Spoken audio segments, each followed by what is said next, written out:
What was life for those Americans during World War II? Immigrants. Immigrants nearly took 40% of the US total soldiers, including their children. In the beginning, there was trouble deciding whether immigrants should join the war or not, because of that most of them spoke other languages or didn't have the sufficient training to join. But the army came in and uh, did several courses that could enhance their language speaking of English and train them to work as soldiers.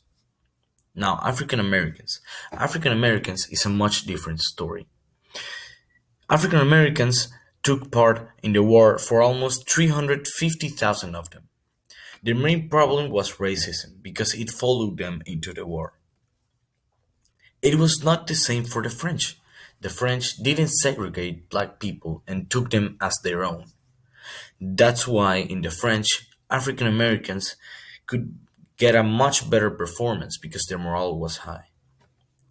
The problem is that even when they came back to United States, they were not received with a good welcome.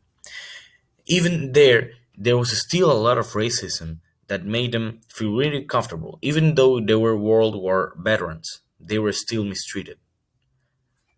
So the relation with these two that I find and the contrast is that immigrants and African Americans both had trouble because as they didn't speak the language, as they were raised, as they were segregated, they had doubts until joining war. But at the end, they both did, and they both did trying to protect their country because still they did it.